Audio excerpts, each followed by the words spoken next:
السلام علیکم ورحمۃ اللہ وبرکاتہ۔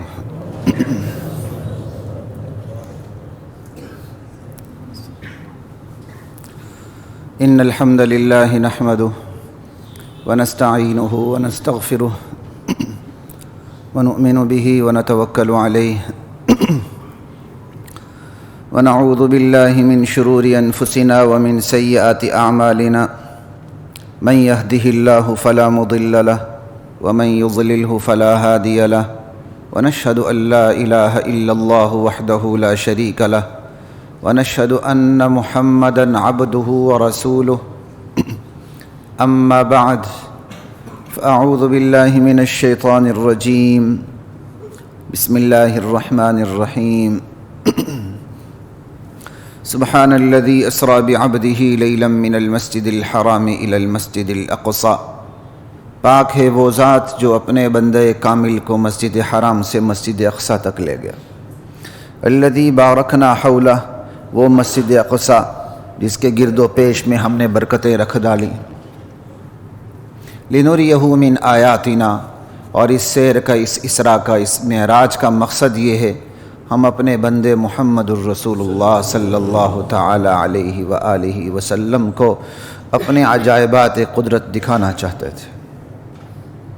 انہ هو السمیع البصیر، اور یہ اس بات پہ یقین رکھنا، سمیع و بصیر، دور و نزدیک سے بیک وقت پکار سننے کی طاقت صرف اللہ کے پاس ہے، ہر جگہ سے دیکھنے کی صفت صرف اللہ کے پاس ہے۔ انہ هو السمیع البصیر۔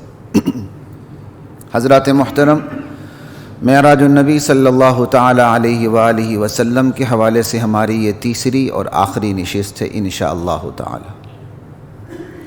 گزشتہ جمعہ میں نے آپ سے یہ بات وعدہ کیا تھا کہ انشاءاللہ اس جمعہ میں جو بات ہوگی وہ اسی پر ہوگی کہ ایمان تو ایمان بالغیب کا نام ہے، جو دیکھا نہیں اس پہ ایمان لانا، کمال تو یہ ہے۔ اور یہاں کمال بتایا جا رہا ہے کہ جو دیکھا نہیں اس کو دکھلایا جا رہا ہے۔ بات سمجھ رہے ہیں نا؟ اسی پہ بات کر کے پھر میں آگے جاؤں گا، چند وہ مشاہدات جو آپ کو اس سفر میں کروائے گئے اس پہ بات کریں گے۔ قرآن کریم کی ابتدا ہوتی ہے سورہ فاتحہ کے بعد، ذالک الکتاب لا ریب فیہ، یہ عظمتوں والی کتاب، اس میں شک کی کوئی گنجائش نہیں۔ ھدی للمتقین، یہ ہدایت ہے اہل تقوی کے لیے۔ اور اہل تقوی ہیں کون؟ ان کی اول ترین بنیادی صفت کیا ہے جس پر باقی تمام صفتوں کا انحصار ہے؟ کہ الذین یؤمنون بالغیب،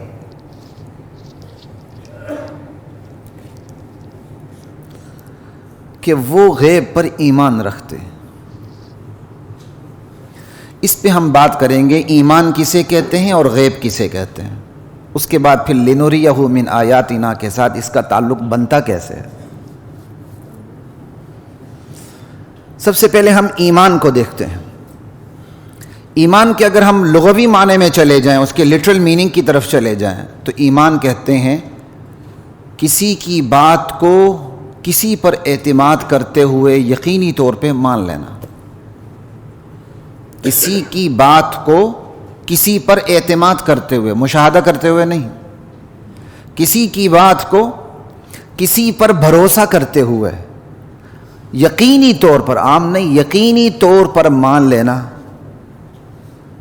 یہ لغوی اعتبار سے اسے ایمان کہتے ہیں۔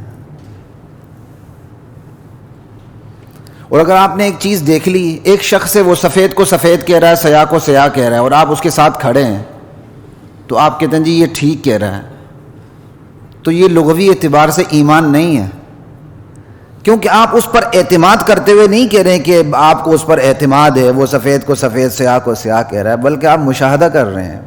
یہاں بھروسہ نہیں ہے، یہاں مشاہدہ ہے۔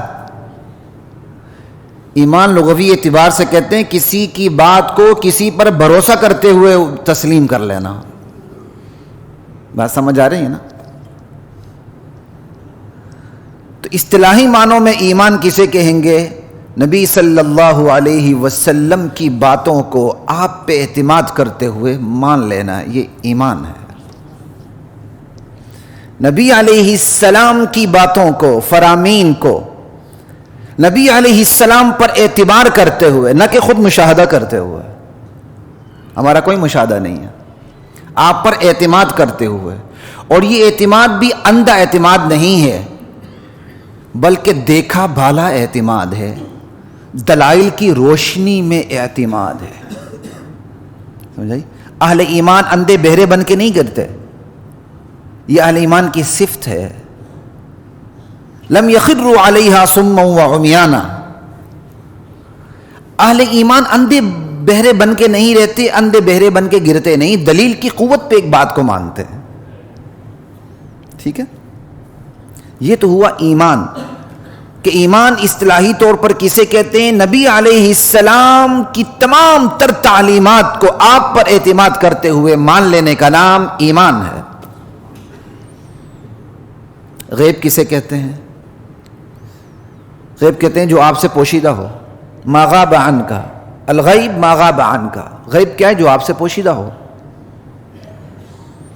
یہاں مطلب یہ ہے وہ غیب جو عقل و حواس سے ماورا ہو، نیری عقل حواس جب تک نبی نہ بتائے نیری عقل پہنچ نہ سکے، حواس کام نہ دے سکے۔ جب نبی بتلائے عقل اس کو درست تسلیم کر لیتی ہے، حواس اس کے خلاف نہیں جا سکتے، سمجھے بات کی؟ نیری عقل سے آپ نہیں پہنچ سکتے۔ غیب جو آپ کی عقل اور آپ کی حواس سے ماورا ہو۔ حواس، 5 حواس تو مشہور ہے نا، سمجھا؟ جیسے ہم ویسے کہتے ہیں 6 سینس کلک کر جاتی ہے، وہ تو چھٹی حص ویسے ہم ایک کہہ دیتے ہیں جس کو وجدان کہتے ہیں، ورنہ حواس 5 ہے، حواس 5، دیکھنا، سونگنا، چکھنا، سننا، مس کرنا، ان 5 چیزوں سے آپ کو پتہ چلتا ہے، یہ حواس ہیں، اس سے آگے آپ کی عقل ہے۔ اب نبی علیہ السلام جس چیز کی خبر دے رہے ہیں، ایمان کیا ہے؟ نہ آپ کی آنکھ نے دیکھا، نہ آپ کو سونگنے سے پتہ چلا، نہ چکھنے سے پتہ چلا، نہ سننے سے پتہ چلا کسی اور سے، اور نہ مس سے پتہ چلا نبی علیہ السلام سے پتہ چلا۔ عقل و حواس سے ماورا ہے۔ آپ نے جنت کو دیکھا نہیں، ہم نے جہنم کو دیکھا نہیں، برزخ کو دیکھا نہیں، عذاب کو دیکھا نہیں، ثواب کو دیکھا نہیں، پل صراط کو دیکھا نہیں، انبیاء کو دیکھا نہیں، انبیاء پر اترنے والی کتابوں کو دیکھا نہیں، انبیاء پر اتارنے والے پیغام کو اتارنے والے جبرائیل امین کو دیکھا نہیں، ہم نے جنات کو دیکھا نہیں، ہم نے فرشتوں کو دیکھا نہیں، ہمیں تقدیر اللہ کے نبی سے معلوم ہوئی۔ یہ تمام تر چیزیں ایمان بالغیب میں شامل ہے، یہاں تک کہ اللہ کی ذات و صفات بھی ایمان بالغیب کے اندر آتی ہیں۔ کس لحاظ سے؟ اللہ کی ذات تو بالکل نظر و استدلال سے غائب ہی نہیں ہے، لیکن اللہ کی ذات سے متعلق تفصیلات جو نبی بتاتا ہے، جب تک نبی نہ بتائے اللہ کی ذات و صفات سے متعلق تفصیلات ہمیں پتہ نہیں چل سکتی۔ اجمالی علم ضرور مل جاتا ہے، ایک بندہ پیدا ہوا، اس تک نبوت کی دعوت نہیں پہنچی۔ امام ابو حنیفہ رحمۃ اللہ علیہ کا مشہور قول ہے، لو لم يبعث اللہ رسولا لوجب علی العقلاء معرفته بعقولهم، اللہ ایک رسول کو بھی نہ بھیجتے تو اہل عقل پر لازم تھا کہ وہ اپنی وزڈم سے اللہ کی توحید کو پا کے جنت میں چلے جائیں، ورنہ وہ جہنم میں جائیں گے۔ نفس سے تصور توحید کا اتنا پتہ ہے، باقی آپ کو اللہ کی صفات کا تفصیلی علم نہیں ہو سکتا، آپ کو اللہ کی ذات و صفات سے متعلق وہ علم نہیں ہو سکتا جو نبی بتائے۔ تفصیلی علم بہرحال نبی کی نبوت کا محتاج ہے، وحی کی محتاج ہے۔ یہ ساری چیزیں ایمان بالغیب کے اندر آتی ہیں، یہی ایمان مجمل ہے، یہی ایمان مفصل ہے۔ آمنت باللہ وملائکتہ، آمنت باللہ کما ہوا باسمائہ، ہم اللہ پہ ایمان لاتے ہیں جیسا کہ اللہ ہے اپنی شان کے مطابق، باسمائہ وصفاتہ، اللہ کے اسماء پر، اللہ کی صفات پر، وقبلت جمیع احکامی، ہم اس کے تمام تر احکام کو تسلیم کر لیتے ہیں، چاہے اس کی حکمت ہمیں سمجھ آئے یا نہ آئے۔ یہ نہیں کہ اللہ کے حکم کی حکمت سمجھ آئے تو پھر مانے، کھوپڑی میں نہ آئے تو پھر نہ مانے، نہیں۔ وقبلت جمیع احکامی اقرار باللسان و تصدیق بالقلب، زبان سے اقرار ہے اور دل میں اس سے پہلے تصدیق موجود ہونی چاہیے. ایمان مفصل آمنت باللہ وملائکتہ وکتبہ ورسلہ والیوم الآخر والقدر خیرہ وشرہ من اللہ تعالی والبعث بعد الموت. اللہ پہ ایمان، اللہ کی فرشتوں پر ایمان، اللہ کی بھیجی ہوئی کتابوں پر ایمان، وملائکتہ وکتبہ ورسلہ اللہ کے بھیجے ہوئے رسولوں پر ایمان، والیوم الآخر یوم آخرت پر ایمان، تقدیر کے خیر و شر پر ایمان، مرنے کے بعد جی اٹھنے پر ایمان. لا الہ الا اللہ، یہ ایمان مفصل سورہ بقرہ کی آخری آیات کے اندر ہے. آمن الرسول میں. ایمان مجمل الذین یؤمنون بالغیب میں سمجھ لیں. لا الہ الا اللہ یہ ہے ایمان مجمل، ایمان مفصل. اور ایمان بالغیب کی تفصیل تھوڑی سی جو اس نشست کے تقاضے کے مطابق جتنی تھی وہ میں نے آپ کو بتا دی. ایمان بالغیب کہتے ہی اس کو ہیں. ٹھیک ہے، لا الہ الا اللہ. تو ایمان کیا ہوا؟ دراصل اس کے اندر ایسی چیز موجود ہے جو میں نے اور آپ نے دیکھی نہیں. بس نبی پر اعتماد کرتے ہوئے نبی پر ہم ایمان لاتے، بلکہ نبی خود اپنی نبوت پہ ایمان لاتا ہے. یہ بھی یاد رکھیں، جس طرح امتی نبی پر ایمان لاتا ہے، خود نبی بھی اپنی نبوت پر. اس لیے کہ آمن الرسول بما انزل الیہ، ہم نے رسول پہ جو کچھ اتارا ہے پہلے رسول خود اس پہ ایمان لاتا ہے. سمجھ آئی بات؟ مومنین تو بعد میں ہیں، والمؤمنون. یہ ہے ایمان بالغیب. اور اب ایک اور بات یاد رکھیے گا، جس کا دائرہ علم جتنا وسیع ہو اس کا دائرہ غیب اتنا محدود ہوگا، اور جس کا دائرہ علم جتنا محدود ہوگا اس کا دائرہ غیب اتنا وسیع ہوگا. تھوڑا سا پھر سن لیں. جس کا دائرہ علم جتنا وسیع ہوگا اس کے لیے اس کا دائرہ غیب اتنا محدود ہوگا، اور جس کا دائرہ علم محدود ہوگا اس کا دائرہ غیب وسیع سے وسیع تر ہوگا. اس کی مثال دیکھ لیں اللہ کے علم کو. اللہ کا دائرہ علم اتنا وسیع ہے، اتنا وسیع ہے، اتنا لامحدود ہے کہ اللہ کے لیے غیب نام کی چیز ہی نہیں ہے. کیوں؟ اس کا دائرہ علم اتنا وسیع ہے، لامحدود ہے. اللہ کے لیے دائرہ غیب نہیں ہے کہ نعوذ باللہ اللہ اس بات کو جانتے نہیں، یا کوئی چیز واقع ہو جاتی تو پھر اللہ کو پتہ چلتا ہے. یہ خدا کو جو بدا کہتے ہیں بعض فرقے، یہ ان کے کفر پہ دلیل ہے. کہتے ہیں ایک چیز ہو جاتی ہے، ایک انسیڈنٹ ہو جاتا ہے، پھر اللہ کو پتہ چلتا ہے. نعوذ باللہ من ذالک. اللہ تو کہتے ہیں پتہ گرتا نہیں میرے علم میں ہوتا ہے. وما تسقط من ورقة إلا يعلمها ولا حبة في ظلمات الأرض ولا رطب ولا يابس إلا في كتاب مبين. خشک تر جو کچھ ہے کہ زمین کے تہ میں کہیں دانا پڑا ہوا ہے اللہ کے علم میں. لا الہ الا اللہ. چونکہ اللہ کا دائرہ علم وسیع سے وسیع تر ہے، لامحدود ہے، اس لیے اللہ کے لیے دائرہ غیب ہے ہی نہیں ہے. اب اس سے نیچے اتر آئیے. نبی کا دائرہ علم، نبی کا دائرہ علم بہت وسیع ہے، لیکن آخر جا کے نبی کا علم بھی انتہا پہ پہنچ جاتا ہے. آخر جا کے نبی کا علم بھی آیت الکرسی میں وَلَا يُحِيطُونَ بِشَيْءٍ مِّنْ عِلْمِهِ إِلَّا بِمَا شَاءَ. دنیا کا کوئی فرد، کوئی مخلوق اللہ کے علم کا احاطہ نہیں کر سکتا. اللہ جس کو جتنا علم دے اس کو اتنا ہی بس. لامحدود علم اللہ کی پہچان ہے، مخلوق کے نہیں. نبی کا دائرہ علم بہت وسیع، لیکن آخر جا کے نبی کا علم بھی اپنے انتہا پہ پہنچ جاتا ہے. لیکن چونکہ نبی کا دائرہ علم بہت وسیع ہوتا ہے تو نبی کے حوالے سے نبی کا دائرہ غیب محدود ہو جاتا ہے. سمجھ آ رہی بات کی؟ اس کی آسان سی مثال، میں نے اور آپ کو جنت جہنم کو دیکھا، نبی نے دیکھا.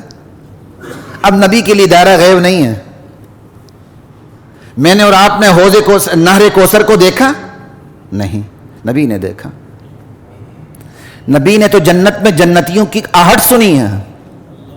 نبی نے تو برزخ کی زندگی بھی دیکھی. موسیٰ علیہ السلام کو نماز پڑھتے دیکھا اپنے قبر میں. قبر سے مراد برزخ ہے، یہ 6 فٹ کا گڑھا نہیں ہے. اب نبی نے دیکھا ہے، لیکن میرے اور آپ کے لیے کیا ہے؟ دائرہ غیب. لیکن نبی کے لیے کیا ہے؟ مشاہدہ. نبی کا دائرہ علم وسیع، اس اعتبار سے نبی کا دائرہ غیب بھی محدود، لیکن ہے ضرور. لیکن ہے ایک انتہا وہ بھی آ جاتی ہے کہ نبی کے لیے غیب شروع ہو جاتا ہے. اللہ کی حقیقت تک نبی بھی نہیں پہنچ سکتا. اللہ کی حقیقت تک دنیا کی کوئی مخلوق نہیں پہنچ سکتی. ٹھیک ہے، یہ ہو گیا. اب اس سے نیچے اتر آئے امتی کا علم. امتی کا علم بھی وسیع، لیکن نبی کے مقابلے میں کچھ بھی نہیں. تو اب امتی کا علم محدود ہو گیا، تو امتی کے لیے دائرہ غیب کیا ہو گیا؟ وسیع ہو گیا. امتی کے لیے دائرہ غیب وسیع ہو گیا. تو مطلب کیا؟ جس کا دائرہ علم جتنا وسیع ہوتا ہے اس کا دائرہ غیب اتنا محدود ہوتا ہے، اور جس کا دائرہ علم جتنا محدود ہوتا ہے اس کے مقابلے میں اس کا دائرہ غیب اتنا وسیع ہو جاتا ہے. لیکن ایک بات ثابت ہو گئی کہ اللہ کے لیے دائرہ غیب بالکل بھی نہیں، اور مخلوق کی دی دائرہ غیب ہے ہی ہے، کسی کے لیے کم کسی کے لیے زیادہ، لیکن ہے ضرور. حتیٰ کہ امام الانبیاء کے لیے بھی دائرہ غیب موجود ہے. یہی وجہ ہے متقین کی پہلی صفت ہے ھدی للمتقین الذین یؤمنون بالغیب. یہ متقین کے لیے قرآن ہدایت ہے، اور متقین کی پہلی بنیادی صفت یہ ہے کہ وہ غیب پہ ایمان لاتے ہیں. اللہ کے نبی متقی نہیں تھے بلکہ امام المتقین تھے. جب امام المتقین تھے تو آپ کا بھی ایمان تھا الذین یؤمنون، آپ کے لیے بھی غیب کا دائرہ تھا جس پر آپ ایمان رکھتے تھے. اب اگر کوئی دنیا کا ایسا گمراہ بد عقیدہ بد نظریہ آ کے کہہ دے ہمارے فلاں کیا کہتے ہیں حضرت کے لیے تو ایمان بالغیب ہے ہی نہیں، ان کے لیے تو ایمان بالشہود ہی بالشہود ہے. ایمان بالغیب کے مقابلے میں لفظ استعمال ہوتا ہے شہود، جو مشاہدہ ہو جائے. ان کے لیے تو ایمان بالغیب ہے ہی نہیں. انا للہ و انا الیہ راجعون. یہ ھدی للمتقین الذین یؤمنون بالغیب کا انکار ہے اور کفر ہے. مخلوق ہو اور اس کے لیے دائرہ غیب نہ ہو یہ ممکن نہیں. اور مخلوق کا کمال یہ ہے کہ وہ بن دیکھے اعتبار کرتے ہوئے دلائل کے زور پہ بات کو مان لیتی ہے. دیکھا نہیں، دلیل کے زور پر مانتے ہیں. لا الہ الا اللہ. اس لیے ان چیزوں سے بچنا چاہیے.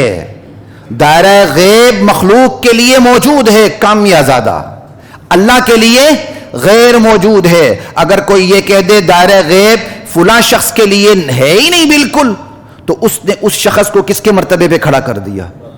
اللہ کے مرتبے پہ کھڑا کر دیا. وہ نام کچھ اور لیتا ہے لیکن اس نے اس شخصیت کو اللہ بنا دیا ہے.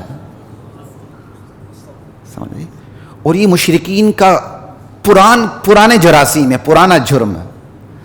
جیسے حاتم طائی کے بیٹے عدی بن حاتم طائی ایمان لائے، تو جب وہ حضور صلی اللہ علیہ وسلم کی خدمت میں حاضر ہوئے تھے، ابھی ایمان نہیں لائے تھے، تو حضور صلی اللہ علیہ وسلم یہ آیت پڑھ رہے تھے اتخذوا احبارهم ورهبانهم اربابا من دون اللہ. ان یہود و نصارہ نے اپنے احبار و رحمان، اپنے پیشواؤں کو، پیروں کو، بڑوں بڑے درویشوں کو اللہ بنا دیا، رب بنا لیا، کارساز بنا لیا. عدی بن حاتم طائی حیران ہوتے ہیں، یا رسول اللہ ہم نے تو اپنے کسی بڑے درویش کو، بڑے فقیر کو، بڑے عالم دین کو کبھی اللہ نہیں کہا. کہا اگر وہ حرام کو حلال کہہ دے، ان کے ٹھہرائے ہوئے حلال کو حلال، ان کے ٹھہرائے ہوئے حرام کو حرام سمجھتے ہو؟ کہا بالکل. کہا تو یہی تو رب بنانا ہے، اور کیا ہے؟ کہ یہی تو ان کی عبادت ہے، یہی رب بنانا ہے. تو کسی کو اللہ کے درجے پہ لینے کے لیے اللہ کا لفظ ضروری نہیں ہے. آپ نے خدائی صفت اس کو دے دی، آپ نے اس کو اللہ کہہ دیا.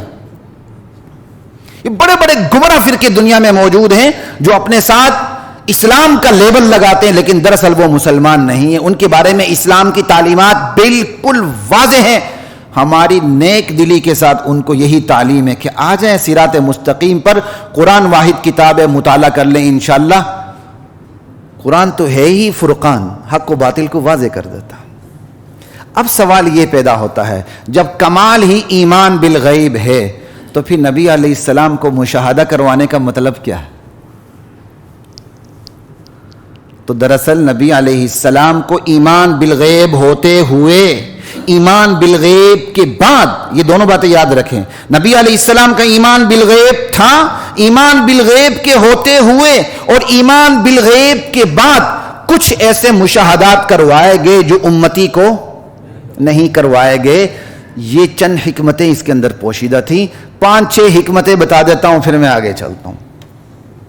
پہلی حکمت، ایک بات یاد رکھیں، اللہ تعالیٰ نے یہ تعلیمات انسانوں پر نازل کی ہیں نبی کے واسطے سے، تو انسانی فطرت کو سامنے رکھ کے کی ہیں. یہاں تک کہ اللہ تعالیٰ جب بندوں سے ہم کلام ہوتا ہے نا، تو انسانی فطرت کے مطابق ہم کلام ہوتا ہے، ان کی فطرت کو سامنے رکھتے ہوئے. جیسے اللہ تعالیٰ نے قیامت کے متعلق فرمایا، اکاد اخفیہا، قیامت کا علم قریب تھا کہ میں اپنے آپ سے بھی چھپا لیتا. یعنی قیامت کے علم کو اللہ نے اتنا پوشیدہ رکھا کہ اللہ یہ محاورہ استعمال کرتے ہیں، قریب تھا کہ قیامت کے علم کو میں اپنے آپ سے بھی چھپا لیتا. تو کیا مطلب ہے؟ یہ ایک انسانی محاورہ ہے. انسان نے حد درجہ کسی چیز کو مخفی رکھنا ہو تو اس کے لیے یہ محاورہ استعمال کرتا ہے. اللہ نے انسانی سطح کو سامنے رکھتے ہوئے یہ جملہ ارشاد فرمایا. جیسے اللہ تعالیٰ کہتے ہیں کہ اللہ تعالیٰ کو یہ حیا محسوس نہیں ہوتی کہ وہ مچھر یا اس سے بھی گرے پڑے کی مثال بیان کرے. ان اللہ لا یستحیی ان یضرب مثلا ما بعوضۃ فما فوقها. یہ شرم محسوس ہونا یہ تو بندے کی خاصیات ہیں، سمجھ آئی؟ یہاں اللہ تعالیٰ نے انسانی سطح پہ بات کی ہے، کیوں جب بندے کو شرم محسوس ہوتی بندہ وہ کام کو چھوڑ دیتا ہے. تو یہاں مطلب یہ کہ اللہ کام کو یہ چھوڑتا نہیں ہے، حقیقت کو بیان کر دیتا ہے. خواہ مچھر کی مثال سے اللہ بیان کرے حقیقت کو. لا الہ الا اللہ. اب حکمتیں کیا ہیں؟ تو یہ اب اس کو ذرا سامنے رکھیے گا کہ جو میں نے جیسے کہا انسانی فطرت کو سامنے رکھتے ہوئے، آپ انسانی ماحول کے اندر دیکھتے ہیں جو جس فیلڈ کا بندہ ہوتا ہے اس کو اس فیلڈ کے متعلق وہ معلومات ہوتی ہیں جو اس فیلڈ سے متعلق نہیں ہوتی، ان کو نہیں ہوتی، اور اس فیلڈ سے متعلق ان کو مشاہدے کی حد تک معلومات ہوتی ہیں اگر اس کا تعلق مشاہدے اور تجربے سے ہے. ایک طبیب ایک ڈاکٹر کو دیکھ لیں، اس کو طب کے متعلق کتنا کمال کا زبردست مشاہدہ ہوتا ہے جو مریض کو نہیں ہوتا. ٹھیک ہے، سائنٹسٹ کو دیکھ لیں، ایک سائنٹسٹ کو وہ تجربہ گاہ میں جب بیٹھا ہوتا ہے، تجربہ گاہ کے اندر ایک چیز کا مشاہدہ کر رہا ہوتا ہے، اس کو H2O کا مشاہدہ ہے، اور مجھے اور آپ کو، میں اور آپ تو سائنسدانوں پر ایمان لاتے ہیں، تصدیق کرتے ہیں، ایسے ہی ہے نا، ہم تو تصدیق کرتے ہیں.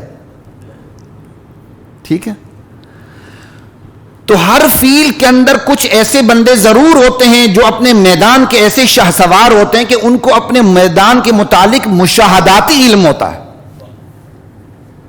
یہ انسانی ماحول میں یہ بات پائی جاتی ہے. طبیب کو دیکھ لیں، سائنٹسٹ کو دیکھ لیں، ایون جو سائیکالوجسٹ ہوتے ہیں ان کو بھی دیکھ لیں نفسیات کے حوالے سے.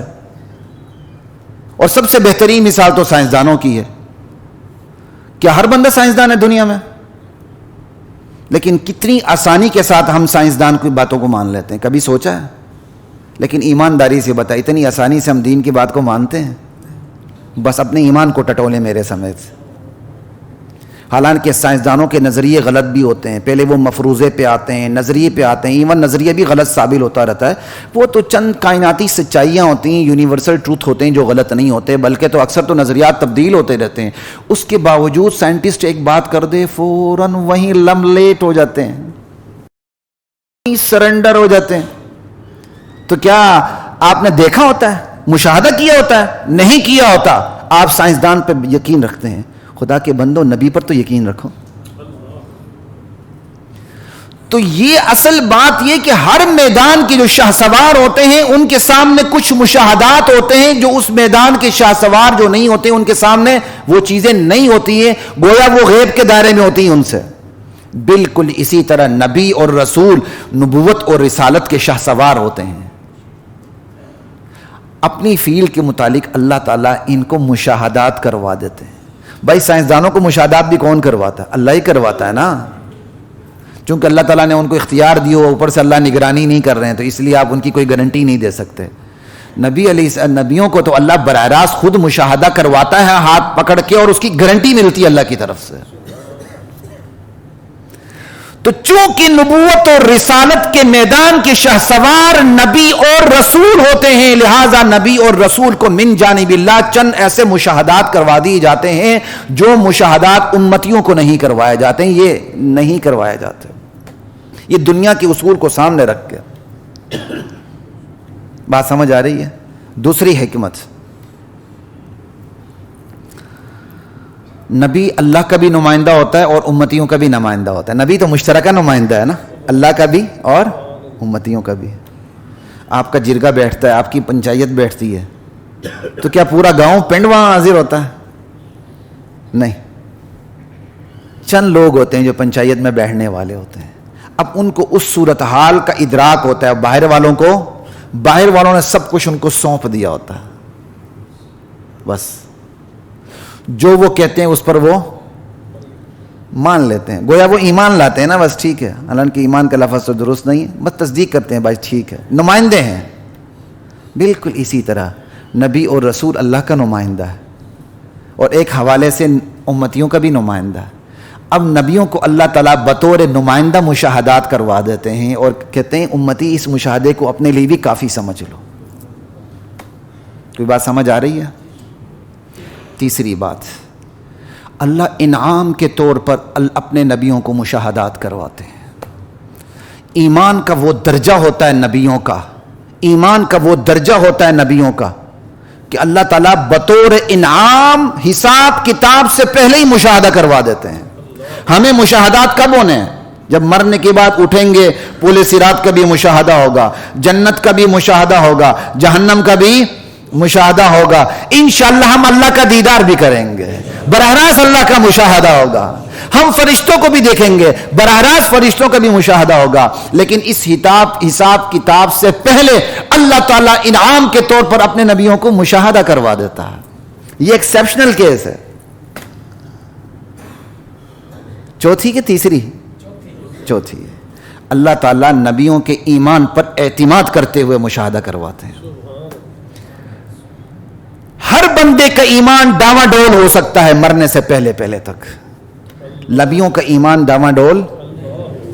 اللہ تعالیٰ نبیوں کے ایمان پر اعتماد کرتے ہوئے بتا دیتے ہیں کہ ایمان اس کا نام ہے، میں نے ان پر وہ اعتماد کر دیا کہ حساب کتاب سے پہلے ہی وہ چیزیں ان کے سامنے ظاہر کر دی ہیں۔ پھر اس اعتماد سے نبی کے اندر خود اتنا ولولہ اور اعتماد پیدا ہو جاتا ہے، جب وہ امتی کے سامنے بات کر رہا ہوتا ہے تو جنت جہنم کو دیکھ کے بات کر رہا ہوتا ہے، پھر وہ یقین کا وہ عالم ہوتا ہے کہ وہ نبی کا یقین امتی کے دل میں اترتا چلا جاتا ہے۔ منبر پر بیٹھے ہوئے خطیب کے دل میں یقین نہیں ہے تو سننے والے کے دل میں یقین نہیں اتر سکتا، بھول جائیں۔ داعی کے دل میں دعوت کا یقین نہیں ہے، دعوت بے اثر ہو جاتی ہے۔ تو سب سے بڑا داعی نبی ہوتا ہے۔ اللہ تعالیٰ نے اپنے نبی کو انعام کے طور پر، نمائندے کے طور پر، اعتماد کے طور پر وہ کچھ عطا کر دیا ہوتا ہے، اس کا اعتماد، اس کا کانفیڈنس اس لیول پر چلا جاتا ہے کہ وہ دیکھ کے بتا رہا ہوتا ہے یہ ہے، تو وہ یقین امت کے سینوں پر اثر انداز ہو رہا ہوتا ہے۔ کوئی بات سمجھ آ رہی ہے؟ پھر پانچویں حکمت، اللہ تعالیٰ نے بطور امتیاز یہ صفت دی ہے، ساری مخلوق اللہ کی، لیکن اللہ تعالیٰ نے مخلوق میں سے چند ایک کو چن لیا، بس یہ تمہاری امتیازی شان ہے۔ اب میں زیادہ بات نہیں کروں گا کیونکہ وقت بہت کم ہے۔ اور آخری چھٹی بات، بطور امتحان، اللہ تعالیٰ نے بطور امتحان مشاہدات کروائے، کیونکہ جب نبی علیہ السلام کو بطور امتحان مشاہدہ کروا دیا تو صاف کہہ دیا جا کے بیان کر دو امت کے سامنے۔ اب بتائیں امت کے سامنے بیان کرنا آسان ہے؟ کتنا مشکل ترین کام ہے، اور آخر میں انشاءاللہ بات آئے گی۔ آسان ہے کہ رات کے چند لمحوں کے اندر میں زمین سے آسمان کے سارے سفر طے کر کے واپس آ چکا ہوں۔ یہ نبی کا امتحان ہے کہ نہیں؟ یہ امتحان ہے۔ پھر یہ امتی کے بھی امتحان ہے کہ اب وہ اس صادق و مصدوق کو درست سمجھتا ہے یا نہیں، جس پر وہ کلام نازل ہوا ہے جو کلام دنیا کے تمام کلاموں کو عاجز کر دیتا ہے۔ یہ نبی کا بھی امتحان، اور یہ ہیں حکمتیں ایمان بالغیب کے ہوتے ہوئے اللہ بہت سے مشاہدات کروا دیتے ہیں۔ اب آگے چلتے ہیں، مشاہدات کیا ہوتے ہیں۔ نبی علیہ السلام فرماتے ہیں فرج عنی سقف بیتی، میں ام ہانی کے گھر میں سویا ہوا تھا، حضرت علی رضی اللہ تعالی عنہ کی بہن ہے، شیعہ ابی طالب میں ان کا گھر تھا. کہا میں اپنے گھر، اپنا گھر کہا نا، ام ہانی کے گھر کو اپنا گھر کہہ دیا. میں اپنے گھر ام ہانی کے گھر میں سویا ہوا تھا. فرج عنی سقف بیتی، فرج عنی سقف بیتی، یہ بھی ہے. میں کیا جبرائیل امین چھت پھاڑ کے آتے ہیں میرے پاس. یہ بھی مشاہدہ ہے، یہ بھی اللہ کی قدرت کا مشاہدہ ہے. چھت ہٹا کے آتے ہیں، چھت کھول کے آتے ہیں، چھت پھاڑ کے آتے ہیں. تینوں ترجمے. سیدھے میرے پاس آتے ہیں اور میں سویا ہوا تھا، مجھے اٹھاتے ہیں، سیدھے حتیم کعبہ میں لے جاتے ہیں. حتیم میں آپ کو بتا چکا ہوں، جو چھوٹی سی ہلالی دیوار سی ہے، وہاں لے جاتے ہیں. کہا مجھ پر نیند کے اثرات ہیں. میں دوبارہ وہاں حتیم میں لیٹ جاتا ہوں. جبرائیل امین مجھے جگاتے ہیں، جگا کے پھر شک کے صدر کے مرحلے سے گزارتے ہیں مجھے. سب سے پہلے اللہ کے نبی فرماتے ہیں ففرج صدری، جبریل میرا سینہ چاک کرتے ہیں. کہاں سے کہاں تک؟ دوسری روایت ہے پھر فشق ما بین هذه الى هذه، یعنی من صغرۃ نحره الى شعرته، یہ گردن کے گڑے سے لے کر زیر ناف بالوں تک سارا چاک کر دیتے ہیں. یہ متفق علیہ روایت بتا رہا ہوں، کوئی کہانی نہیں بتا رہا. مسلم اور بخاری کی حدیث ہے. مسلم اور بخاری کے پل سے جو حدیث گزرتی ہے نا، پھر اس پہ شک بھی نہیں ہوتا. یہ لا الہ الا اللہ. ثم غسلہ بماء زمزم، پھر جبریل امین دل کو اور جو کچھ اندرون ہے سب کو زمزم کے پانی سے، آب زمزم سے دھوتے ہیں. ثم جاء بطست ممتلئ، ثم جاء بطست من ذهب ممتلئ حکمۃ و ایمانا، پھر وہ ایک برتن لاتے ہیں. طست جیسے ایک گول بڑا، جیسے آپ سمجھ لیں جیسے وہ نہیں ہوتی آپ تھال ٹائپ کی، گول اور بڑی، ٹھیک ہے، وہ لے آتے ہیں اور اس میں ایمان و حکمت بھرا ہوا ہوتا ہے. یا مثال دی گئی ہے ایمان و حکمت کی اس سے، یا بعین ہی اللہ نے ایمان کو جسم عطا کر دیا. قیامت کے دن اللہ اعمال کو جسم عطا کریں گے، ایمان کو جسم، یہ بھی ہے، ٹھیک ہے نا. افرغہ فی صدری، وہ اس پورے کو جس کے اندر ایمان و حکمت بھرا ہوا تھا میرے دل کے اندر انڈیل دیتے ہیں، بھر دیتے ہیں. ثم اطبقہ، پھر اس چاک کو ملا دیتے ہیں. لا الہ الا اللہ. یہ متفق علیہ حدیث بیان کر رہا ہوں آپ کے سامنے. پھر اس چاک کو ملا دیتے ہیں. یہ کیا ہے؟ یہ ایسے ہی زندے کو مردہ کر کے مردے کو زندہ کرنا. آپ تو حیات ہی تھے، لیکن آپ کو جس مرحلے سے گزارا وہ مرحلہ کیا ہے؟ زندے کو مردہ کر کے مردے کو زندہ کرنا. آپ کو تکلیف ہی نہیں ہوئی. اور یہ ایک کیفیت دوسری طرف بھی، ابراہیم علیہ السلام نے کہا ربی ارینی کیف تحیی الموتى، میرے پروردگار مجھے ذرا دکھا دے تو مردوں کو زندہ کیسے کرتا ہے.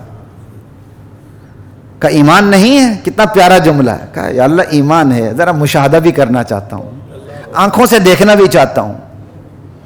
سمجھ ولیکن لیطمئن قلبی، آنکھوں سے دیکھ کے اطمینان قلب لینا چاہتا ہوں، ورنہ نبی سے بڑھ کر اطمینان قلب کس کو حاصل ہو سکتا ہے. اس آیت کی ترجمے میں بعض بڑے بڑے گر جاتے ہیں، اس لیے میں نے آپ کو بتا دیا. الحمدللہ ہم لوگ دورہ تفسیر پڑھے ہوئے ہیں، ہمیں پتہ ہے، استادوں نے بتایا ہوا.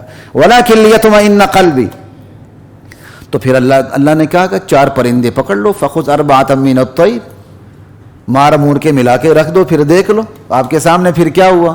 سب گوشت پوش آپس میں جو مل کے دوبارہ پرندے بن کے سامنے آ گئے.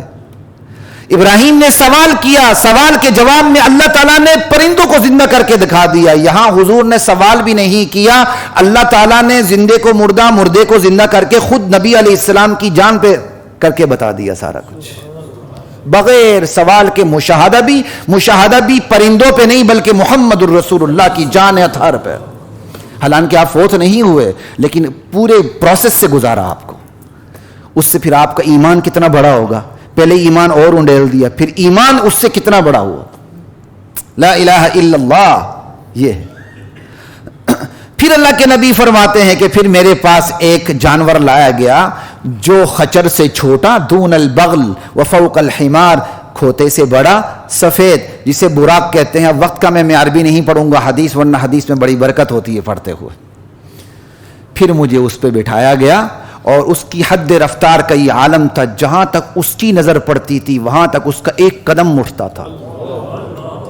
یضع خطوہ عند اقصى طرف لا الہ الا اللہ، اس پہ بٹھایا۔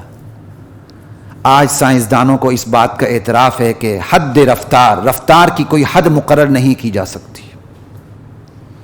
کل تک سواریوں کی کیا رفتار تھی؟ گاڑیوں کی۔ کل تک ہتھیاروں کی کیا رفتار تھی؟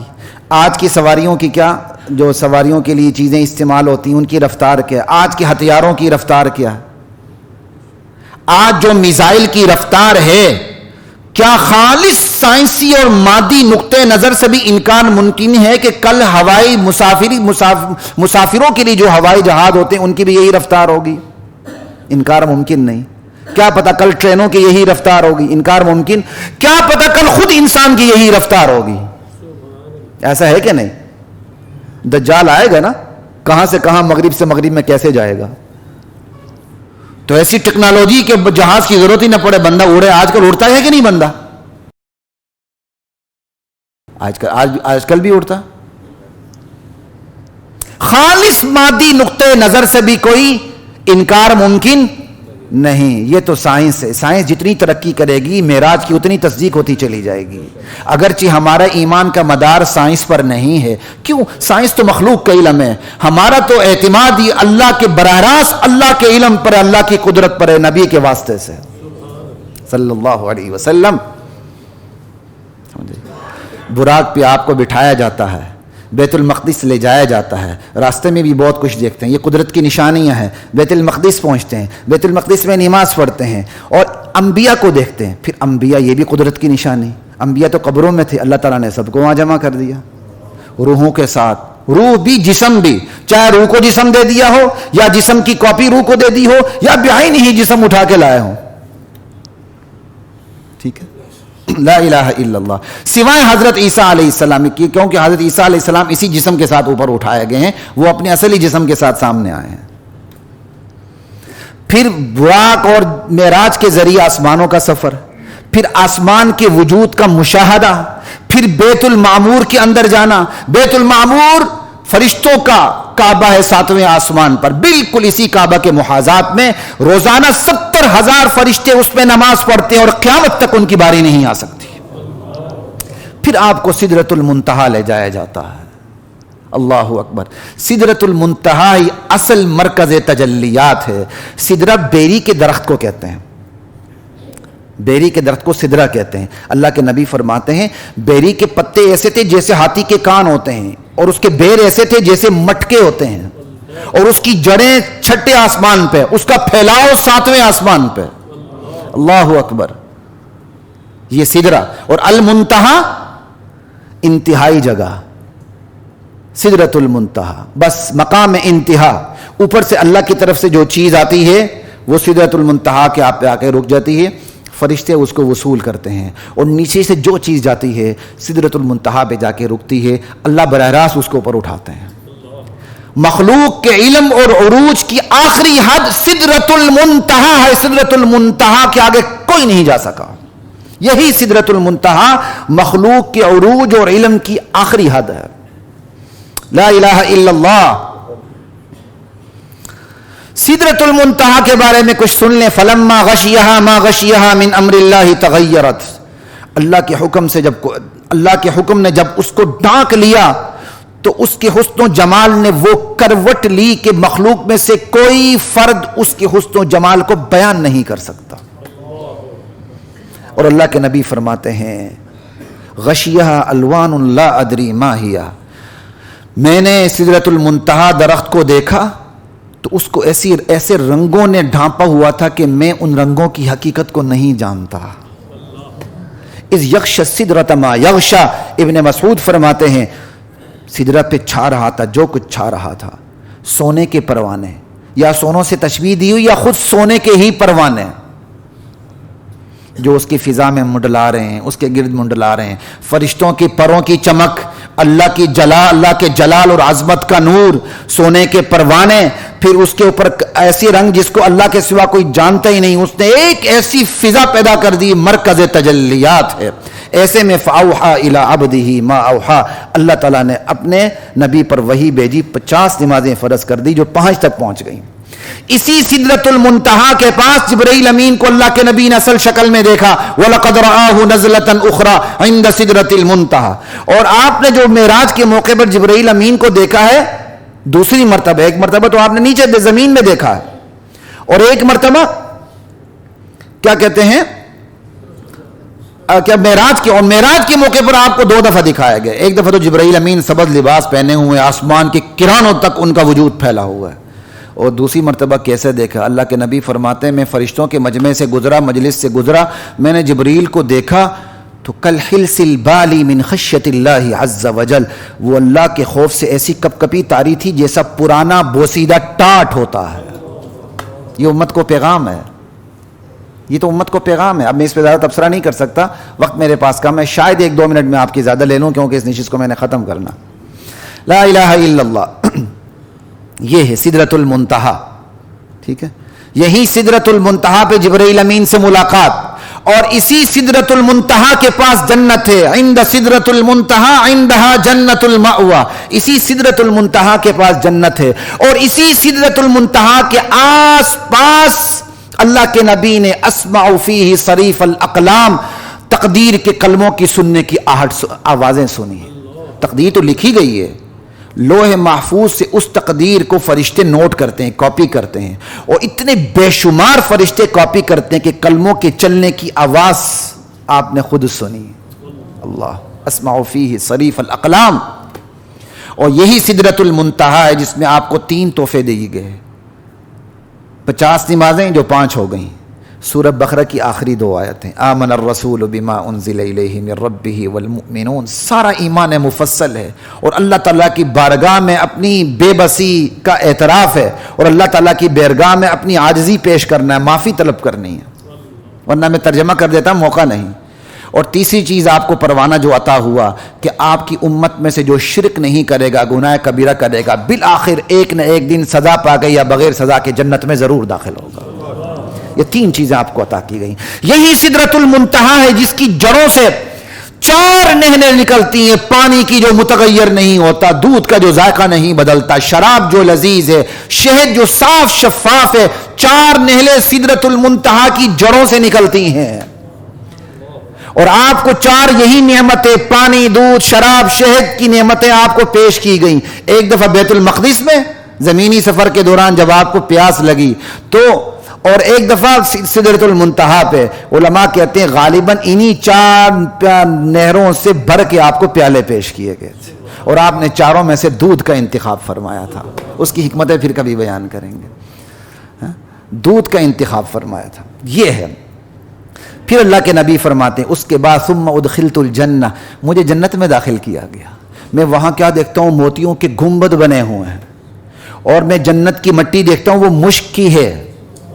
اللہ اکبر۔ اللہ کے نبی فرماتے ہیں میں جنت کی سیر کر رہا تھا، میں نے دیکھا ایک نہر ہے، اس کے دونوں کنارے جوفدار موتی، جوفدار موتی کسے کہتے ہیں؟ جو اندر سے جس کا پیٹ خالی ہوتا ہے، جوفدار موتی کے قبے بنے ہوئے ہیں۔ میں نے کہا ما ھذا یا جبریل، جبریل یہ کیا ہے؟ کہا ذا الکوثر الذی اعطاک ربک، یہ نہر کوثر ہے جو آپ کے رب نے آپ کو عطا کر دی ہے۔ اللہ کے نبی فرماتے ہیں اس نہر کوثر کی جو نیچے نہر میں مٹی ہوتی ہے وہ کستوری تھی، مشک۔ اللہ اکبر۔ اور اللہ کے نبی فرماتے ہیں میں نے جنت میں چلتے ہوئے قدموں کی آہٹ سنی، جبریل سے پوچھا جبریل یہ کس کے قدموں کی آہٹ ہے؟ کہا یہ آپ کے مؤذن بلال کے قدموں کی آہٹ ہے۔ اور اللہ کے نبی جب واپس تشریف لائے تو لوگوں میں بیان کر دیا، لوگوں سنو بلال کامیاب ہو چکا ہے، میں اس کو دیکھ کے آ چکا ہوں۔ اللہ اکبر۔ اب آپ اندازہ لگائیے کامیابی کسے کہتے ہیں، کامیابی کا معیار کیا ہے؟ یہاں جس سے آپ کا مطلب ہوتا ہے آپ اس کو سلوٹ کرتے ہیں، جب مطلب ختم ہوتا ہے کرسی سے اتر جاتا ہے تو بندہ دیکھتے ہی نہیں، جیسے پہچانتا ہی نہیں کوئی ہے بھی کہ نہیں۔ یہاں تو روز ایسے، اور ہمارے اسی یہاں تو ہر وقت یہی کیا کہتے ہیں چیز پیش آتی ہے، جب کرسی پر ہے تو بوٹ بھی پالش کرنے ہیں سانپ کے، کرسی تے اتر جائے کچھ سانپ ہے کہ نہیں کہ وہ سانپ ہے پتہ ہی نہیں چلتا۔ لا الہ الا اللہ۔ کامیابی کا معیار دیکھیں، بلال کے قدموں کی آہٹ اللہ جنت میں سن رہے ہیں اور آ کے بتا رہے ہیں لوگوں بلال کامیاب ہو چکا ہے، میں نے جنت میں اس کو یوں دیکھا ہے۔ اللہ اکبر۔ یہی جنت ہے، یہی کیا کہتے ہیں اللہ اکبر، اور پھر آپ ایک فرشتوں جنت میں داخل ہونے سے پہلے غالباً آپ فرشتوں کے ایک مجلس سے گزرتے ہیں تو فرشتے کہتے ہیں یا محمد مر امتک بالحجامہ، اے محمد صلی اللہ علیہ وسلم آپ اپنی امت کو کہیں سنگی لگوائے کریں، پچھنے لگوائے کریں. یہ جو حجامہ کپنگ ہوتی ہے آج کل یہ ضرور کرنی چاہیے. جب سے مجھے احساس ہوا میں خود حجامہ کرواتا ہوں. اچھی بات ہے، لیکن کسی اچھے مستند کم سے کم کوئی ڈاکٹر ہو تو اس سے ضرور کروائیں. باقی تو سارا خون ہی نکال کے فارغ کر دیتے ہیں. ان چیزوں میں کوئی کاریگر ہو تو اس سے کروائیں. یہ بہت اچھی بات ہے. تمام امراض کی، بہت سے امراض کی یہ اور اللہ کے نبی کی سنت ہے یہ. لا الہ الا اللہ. آگے چلتے ہیں. ابراہیم علیہ السلام نے نبی علیہ السلام سے کہا یا محمد اقری امتک منی السلام. محمد جب جاؤ گے تو اپنی امت کو میرا سلام کہنا. یار وعلیکم السلام تو کہہ دو. وعلیکم السلام ورحمۃ اللہ وبرکاتہ. ہمارا بھی تو حق بنتا. محمد جب آپ جانا تو اپنی امت کو میرا سلام کہنا صلی اللہ علیہ وسلم، اور بتا دینا وَأَخْبِرْهُمْ أَنَّ الْجَنَّةَ طَيِّبَةُ التُّرْبَةِ، جنت کی مٹی بڑی پاکیزہ ہے. وَعَذْبَةُ الْمَاءِ، جنت کا پانی بڑا میٹھا ہے. وَأَنَّهَا قِيعَانٌ، لیکن جنت چٹیل میدان ہے.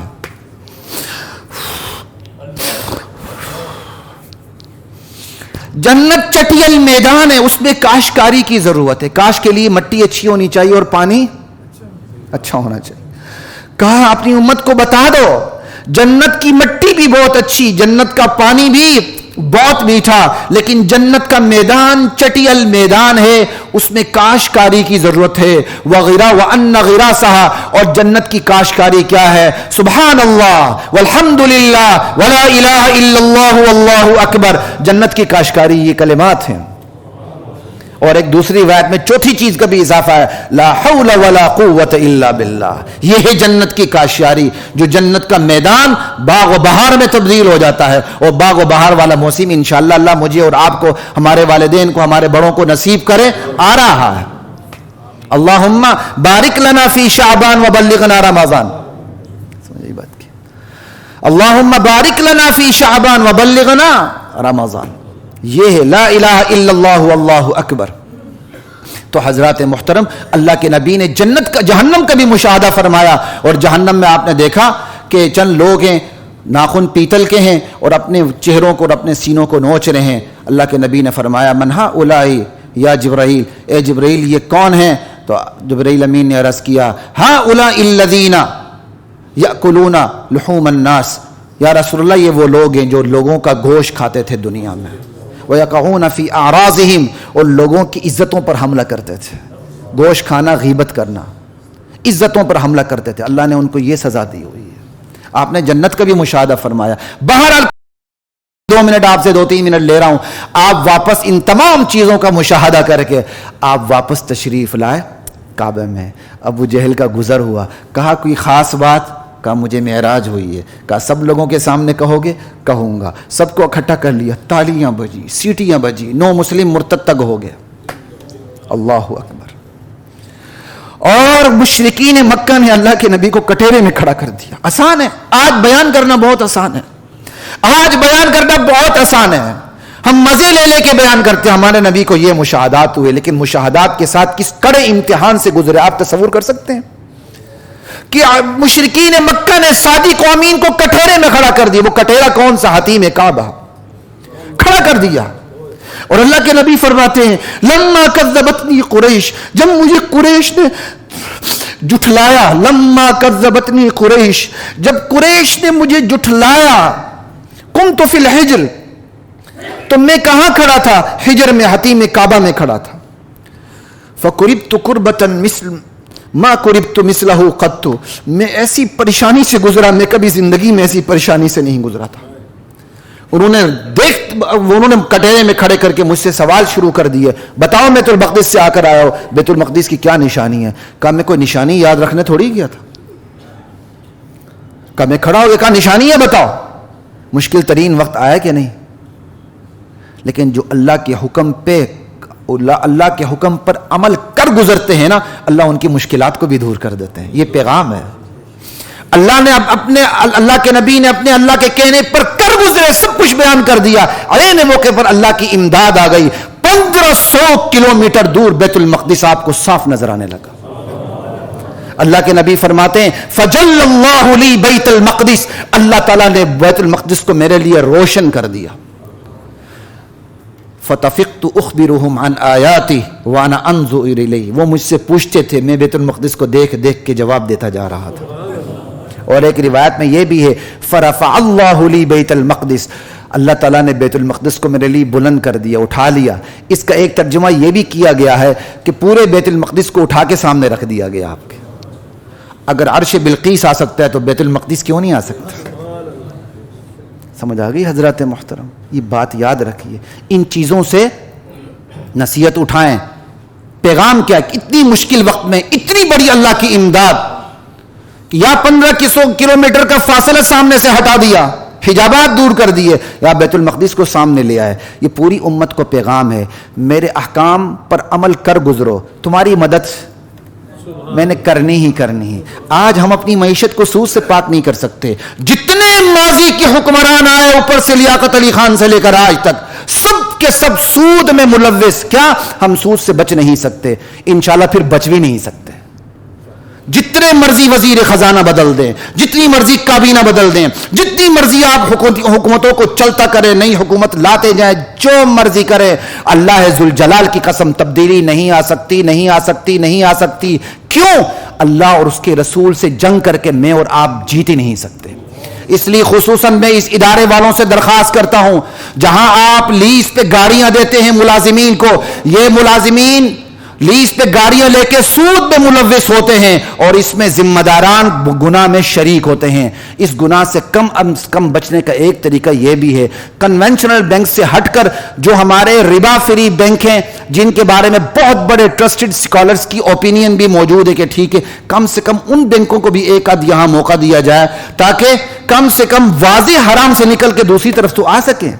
اگر ہم سود کو مکمل طور پہ ختم نہیں کر سکتے، جو الٹرنیٹ موجود ہیں ان پر تو عمل کر سکتے ہیں. بہرحال اللہ اور اس کے رسول سے جنگ کر کے جیت نہیں سکتے. اللہ اور اس کے رسول کے احکام پہ عمل کر کے خدا کی وہ نصرت آتی ہے جس کا میں اور آپ تصور بھی.